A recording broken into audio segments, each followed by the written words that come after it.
The Book of Exodus, Chapter 1. Now these are the names of the children of Israel, which came into Egypt. Every man in his household came with Jacob: Reuben, Simeon, Levi, and Judah, Issachar, Zebulun, and Benjamin, Dan and Naphtali, Gad and Asher. And all the souls that came out of the loins of Jacob were 70 souls, for Joseph was in Egypt already. And Joseph died, and all his brethren, and all that generation. And the children of Israel were fruitful, and increased abundantly, and multiplied, and waxed exceeding mighty, and the land was filled with them.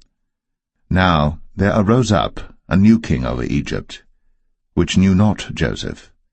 And he said unto his people, Behold, the people of the children of Israel are more and mightier than we. Come on, let us deal wisely with them, lest they multiply.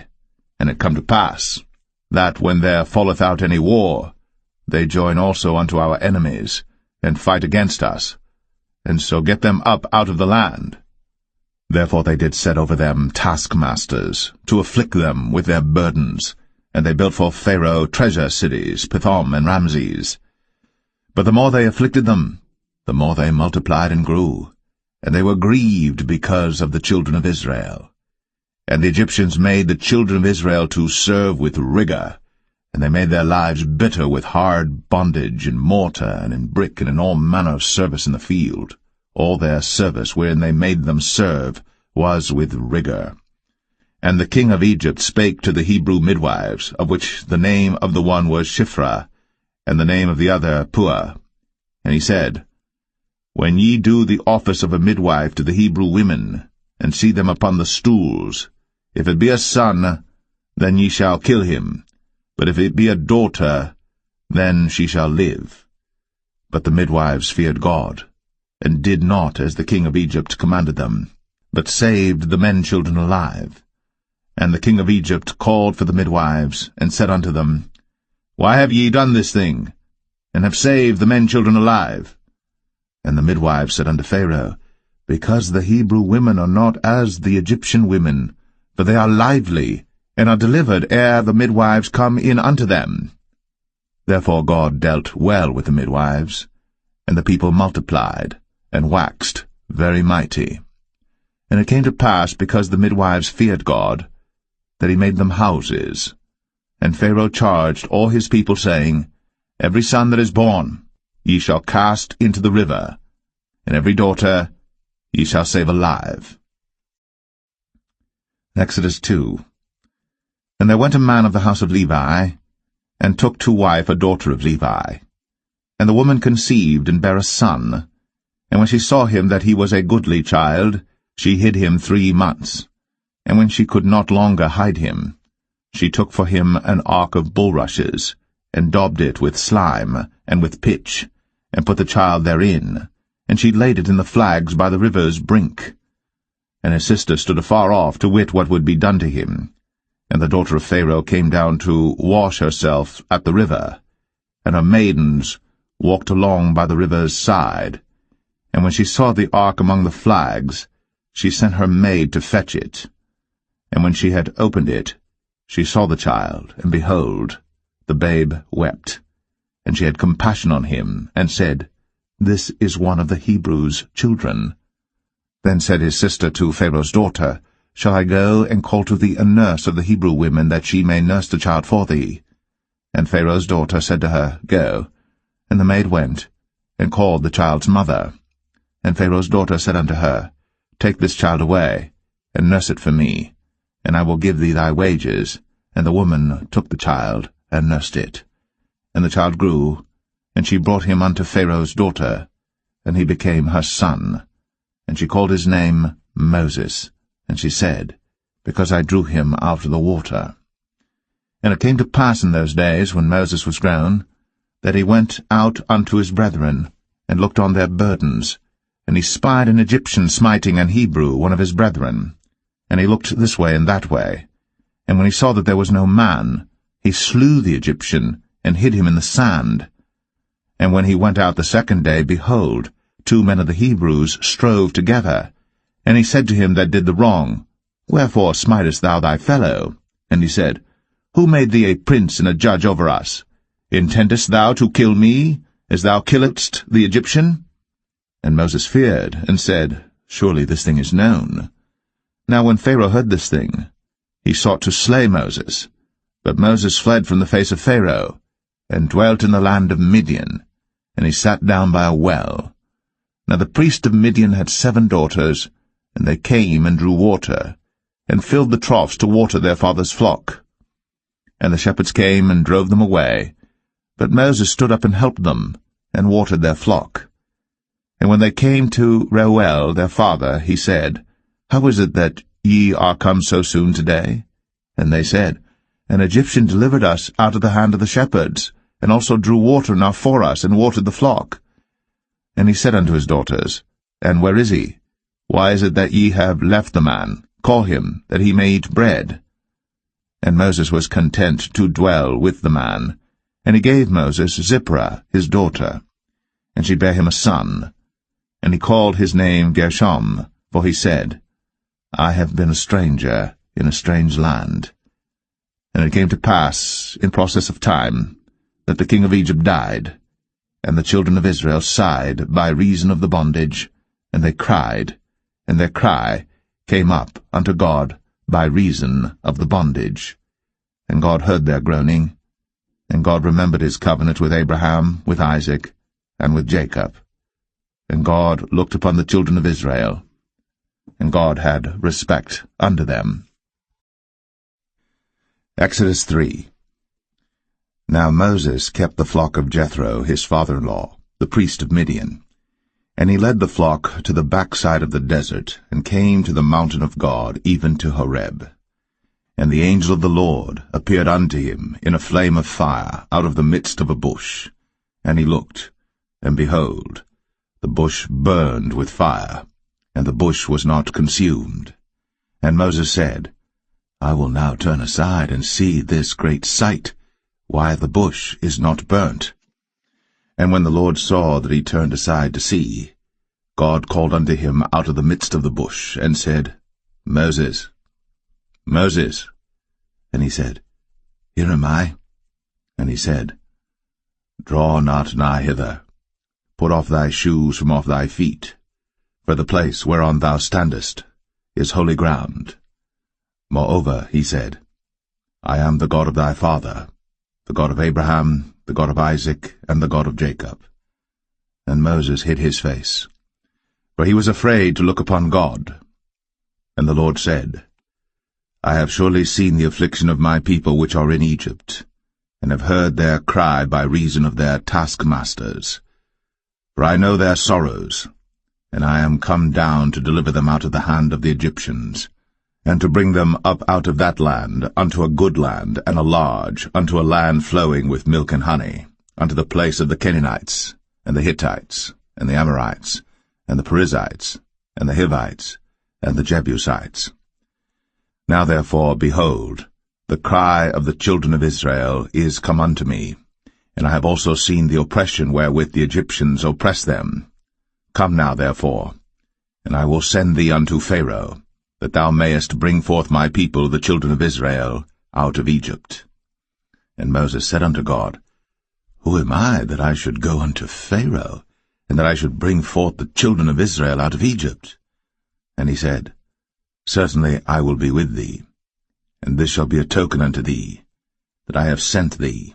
When thou hast brought forth the people out of Egypt, ye shall serve God upon this mountain. And Moses said unto God, Behold, when I come unto the children of Israel, and shall say unto them, The God of your fathers has sent me unto you, and they shall say to me, What is his name? What shall I say unto them? And God said unto Moses, I am that I am. And he said, Thus shalt thou say unto the children of Israel, I am hath sent me unto you. And God said moreover unto Moses, Thus shalt thou say unto the children of Israel, The Lord God of your fathers, the God of Abraham, the God of Isaac, and the God of Jacob, hath sent me unto you. This is my name for ever, and this is my memorial unto all generations. Go and gather the elders of Israel together, and say unto them, The Lord God of your fathers, the God of Abraham, of Isaac, and of Jacob, appeared unto me, saying, I have surely visited you, and seen that which is done to you in Egypt. And I have said, I will bring you up out of the affliction of Egypt, unto the land of the Canaanites, and the Hittites, and the Amorites, and the Perizzites, and the Hivites, and the Jebusites, unto a land flowing with milk and honey. And they shall hearken to thy voice, and thou shalt come, thou and the elders of Israel, unto the king of Egypt, and ye shall say unto him, The Lord God of the Hebrews hath met with us. And now let us go, we beseech thee, 3 days' journey into the wilderness, that we may sacrifice to the Lord our God. And I am sure that the king of Egypt will not let you go, no, not by a mighty hand. And I will stretch out my hand, and smite Egypt with all my wonders which I will do in the midst thereof, and after that he will let you go. And I will give this people favor in the sight of the Egyptians, and it shall come to pass that, when ye go, ye shall not go empty. But every woman shall borrow of her neighbor, and of her that sojourneth in her house, jewels of silver, and jewels of gold, and raiment, and ye shall put them upon your sons, and upon your daughters, and ye shall spoil the Egyptians. Exodus 4. And Moses answered and said, But behold, they will not believe me, nor hearken unto my voice, but they will say, The Lord hath not appeared unto thee. And the Lord said unto him, What is that in thine hand? And he said, A rod. And he said, Cast it on the ground. And he cast it on the ground, and it became a serpent. And Moses fled from before it. And the Lord said unto Moses, Put forth thine hand, and take it by the tail.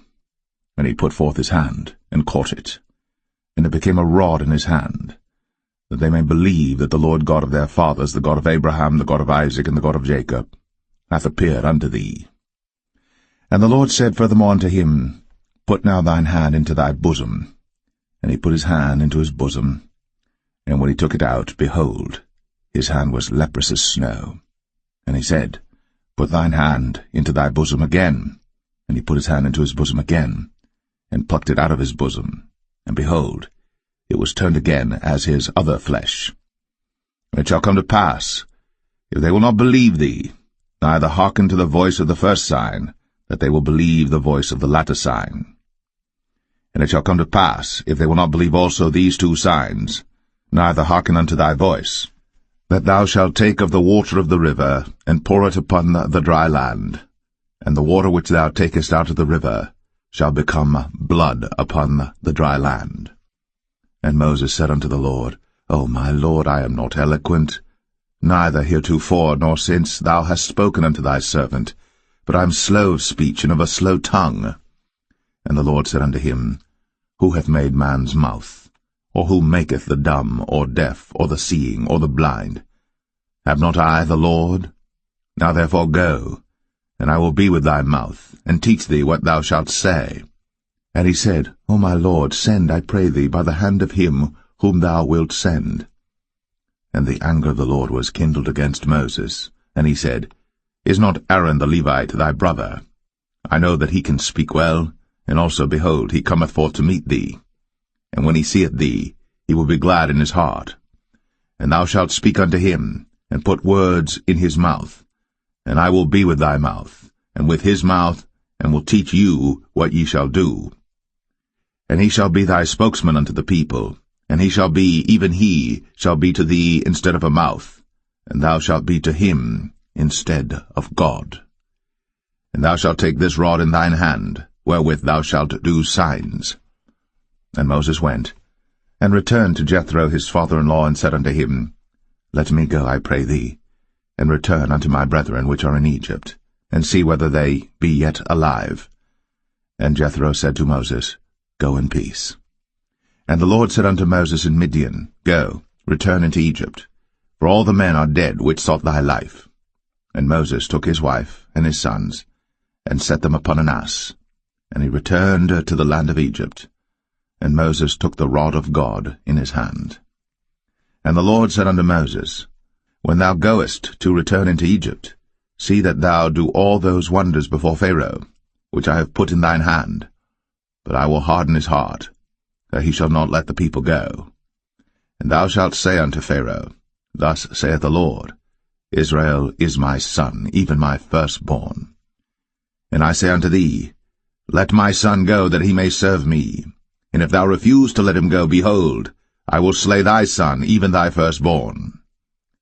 And it came to pass by the way in the inn, that the Lord met him, and sought to kill him. Then Zipporah took a sharp stone, and cut off the foreskin of her son, and cast it at his feet, and said, Surely a bloody husband art thou to me. So he let him go. Then she said, A bloody husband thou art, because of the circumcision. And the Lord said to Aaron, Go into the wilderness to meet Moses. And he went, and met him in the mount of God, and kissed him. And Moses told Aaron all the words of the Lord who had sent him, and all the signs which he had commanded him. And Moses and Aaron went and gathered together all the elders of the children of Israel. And Aaron spake all the words which the Lord had spoken unto Moses, and did the signs in the sight of the people. And the people believed. And when they heard that the Lord had visited the children of Israel, and that he had looked upon their affliction, then they bowed their heads and worshipped.